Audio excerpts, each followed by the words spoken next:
Narcissistic people are never done. It could be 5 years, 10 years, 15, 20 years. Prior to therapy, in therapy, and a little bit after therapy, I was still thinking about the women I dated in the 80s and 90s. What they doing? You know, if I can get back with them. I'm telling y'all, they're never done. It's never over for them. A lot of times, it's hard for them to let go because you know why? It's hard for them to let go because they're not done hurting you. They're not trying to get back at you. When they're on the outside looking in, when you push them away, when you get away, when you get your strength, you get your confidence, and you're doing good in life, they're on the outside looking in and they are jealous. They don't want to see you date somebody taller than them, somebody better looking than them, somebody better in bed than them, somebody with a better car, bigger house, more money, right? Somebody that's able to flex. Men and women, they don't want to see that. Narcissistic women don't want to see that. Narcissistic women and men don't want to see that you're doing great, that you're doing better, that you got your confidence up, that you're able to stand up strong. They don't want to see that. So when they're on the outside looking in and they keep coming back around, it's because they are not done hurting you. All of that fake strength, I don't want to be married anymore. Ain't nobody going to want you. Ain't nobody going to treat you like I treated you. Of course not. Ain't nobody going to make you happy. Ain't nobody going to, make you feel proud like I did or didn't. Ain't nobody going to marry you. You think everybody want to be around. They don't like your food. They don't like the way you look and like the way you talk. All that fake strength doesn't mean anything. It's just to hurt you and keep you down and out because they don't mean it. A lot of times they don't even want the divorce. But they say it to hurt you on their way out. So when they can double back, and you're still hurt, you think about taking them back because of the time, because of the memories, because of the family, because of the kids. They're already gone. They checked out, right? So it's crucial. Please listen. It's crucial that you everybody talk about people's credit score, the degrees, fraternities, sororities, but you need to talk about the type of people that your man or husband, their parents dated. A lot of y'all don't do that. So, Leon, what kind of women did your dad like? What kind of men did your mother like? What kind of men did your mom date? What kind of women did your dad date? They'll tell you. I didn't want to tell anybody because, my dad was a great man. My mother was a great lady. My dad dated women that were less than, ideal. He was comfortable with the cigarette smokers, the drinkers, the arguers, the fighters, and he spent 16 years with a crackhead. The last person my mother dated was an old goofy looking dude, much less than my dad. I didn't even like him, And so it's crucial that you ask what type of people that your parents date, and they'll tell you or they won't tell you. If they don't tell you, it's a red flag. They do tell you, and you can think about the type of people they're going to date or they want, or you're not going to fit in that man or woman's life. Narcissistic people are always 50% out. They date. You got to be careful in who you're dating and think about their parents' dating pattern. It's very crucial. Narcissistic people, when they start to check out, when they start to leave, when they start to wander off, when they start to look like they're dazed and not into the relationship anymore, not into marriage anymore, it's because they have a fear of loving you. They have a fear of loving you because they lost that love as a child. So it's hard to reconnect when something was stripped from them, when something was taken from them, when something was forced up out of their life. Love. Lack of empathy. They talk about this with narcissistic people all the time, but why? This is the science.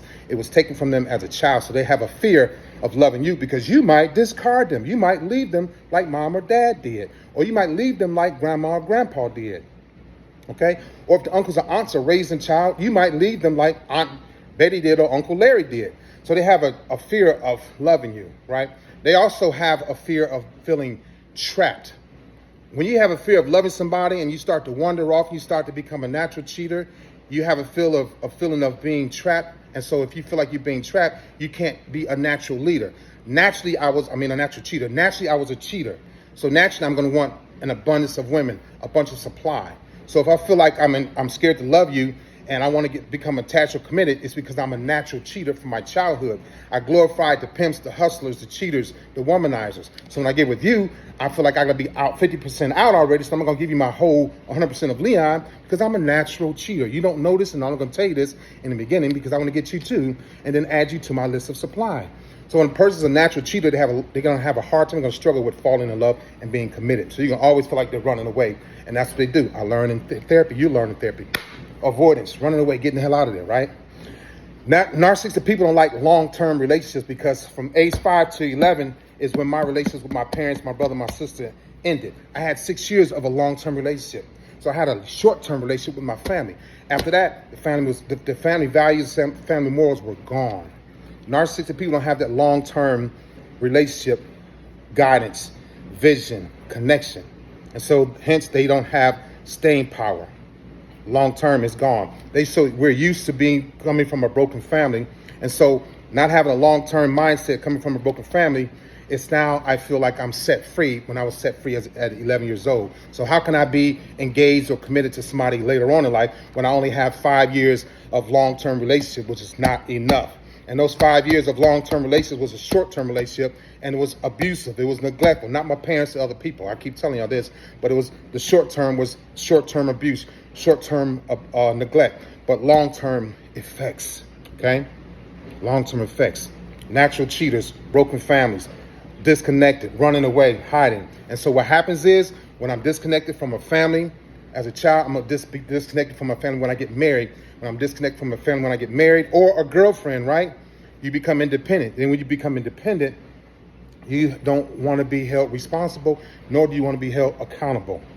So no responsibility, no accountability, because I'm independent. I'm independent because I lost my family life, my home life as a child, because I had short-term relationship goals as a child from age 5 to 11. So once you figure that out in that person, make sure you know who their dating patterns are. It will help you out later on.